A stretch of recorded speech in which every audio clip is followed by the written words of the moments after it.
தலைவர், துணைத் தலைவர், பொருளாளர், செக்ரட்டரி அனைவருக்கும் என்னுடைய மனமார்ந்த நன்றியை தெரிவித்துக் கொண்டு என் உரை ஆரம்பிக்கிறேன். அனைவருக்கும் குடியரசு தின நல்வாழ்த்துக்கள். ஏன் இன்றைக்கி வந்து ஜனவரி 26 அன்னைக்கு வந்து நம்ம இந்த குடியரசு தினத்தை கொண்டாடுறோம் அப்படின்னா, சுந்தரம் ஐயா சொன்ன மாதிரி நம்ம 1947 சுதந்திரம் வாங்கினாலும் நமக்கான ஒரு ப்ராப்பரான சட்டமே இல்லை.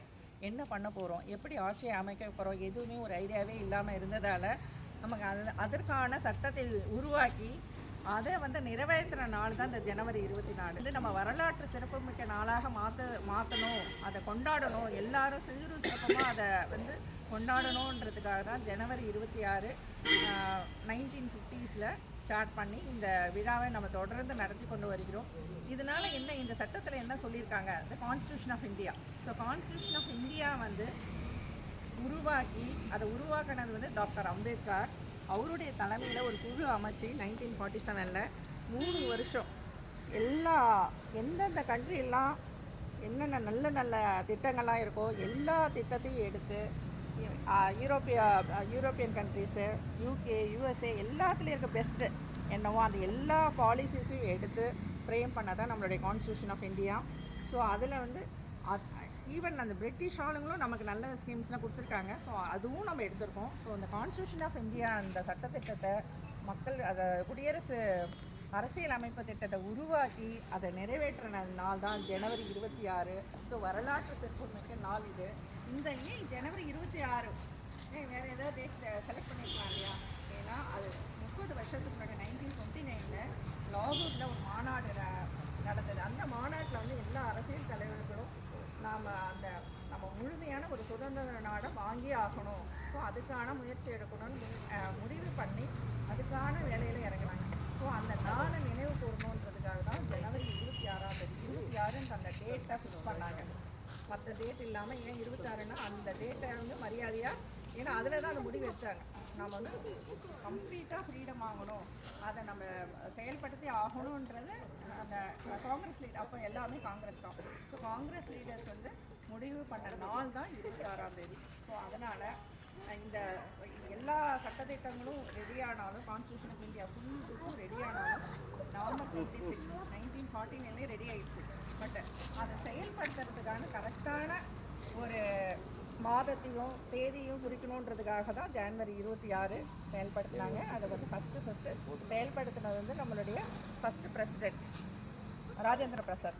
ஸோ அவருடைய டைமில் தான் ஜனவரி 26 1950 இந்த குடியரசு தினத்தில் எல்லா சட்ட உரிமைகளும் அமல்படுத்தப்பட்டு அதை வந்து செயல்படுத்த ஆரம்பித்த நாள் தான் ஜனவரி 26 1950.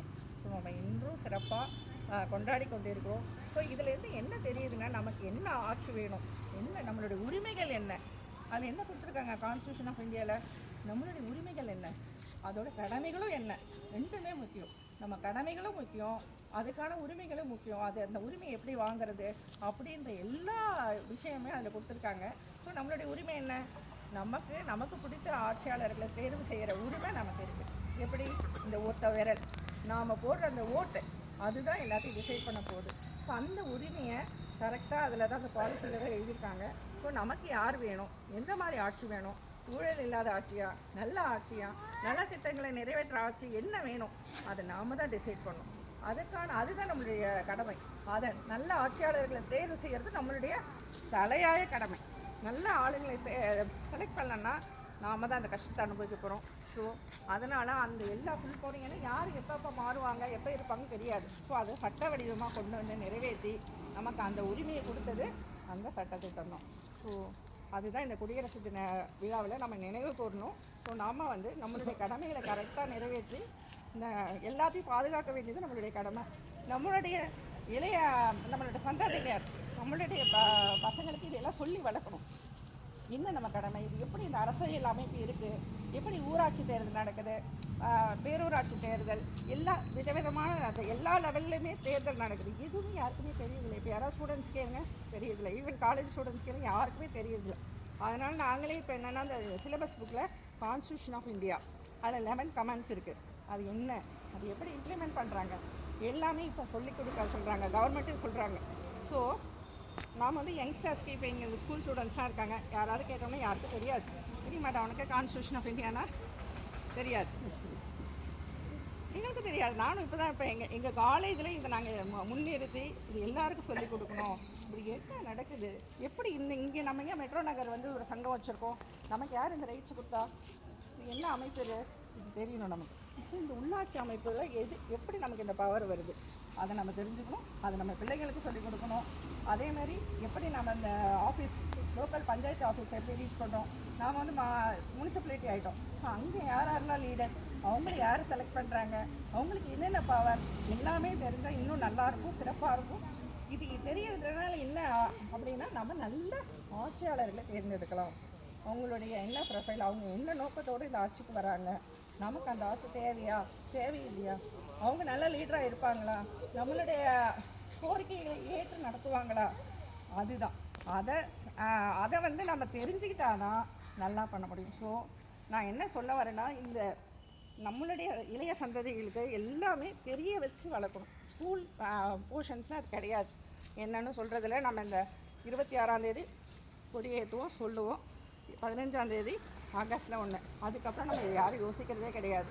ஸோ நம்மளுடைய உரிமைகள் மற்றும் கடமைகளை தெளிவாக புரிந்து நம்ம இளைய சந்ததிகளை வழிநடத்தி அவங்களுக்கு எல்லா இதுலேயும்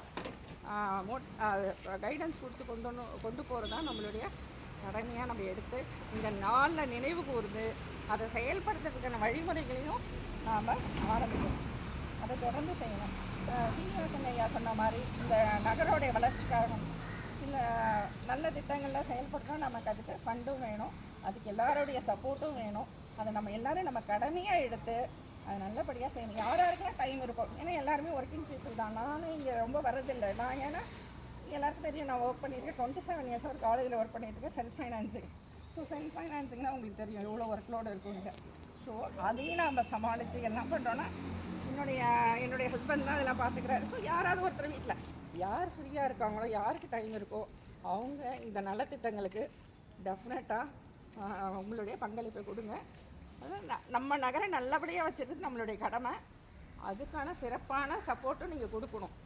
யார் என்னென்ன உதவி முடியுமோ அது எல்லாத்தையும் கொடுத்து நல்லபடியாக வழிநடத்தி செல்லணும். ஸோ ஒரு நகர் நல்லா இருந்ததுன்னா ஒரு ஏரியா நல்லா இருக்க போகுது, அந்த டவுன் நல்லா இருக்க போகுது, எல்லாருக்கும் நமக்கு தெரியும். ஸோ எல்லாமே ஸ்டெப் பை ஸ்டெப் தான், வீடு, நகர், நாடு. ஸோ இந்த மாதிரி நம்மளுடைய கடமைகளையும் உரிமைகளையும் கரெக்டாக புரிஞ்சுட்டு அதை நல்லபடியாக நிறைவேற்றுறோம். ஸோ இந்த வாய்ப்பளித்த மெட்ரோ நகர நலசங்க நிர்வாகிகள், தலைவரையா, செக்ரட்டரி அந்த உறுப்பினர்கள் அனைவருக்கும் என் மனமார்ந்த நன்றியை தெரிவித்துக் கொள்கிறேன். மீண்டும் குடியரசு தின வாழ்த்துக்களை தெரிவித்து அமர்கிறேன். நன்றி.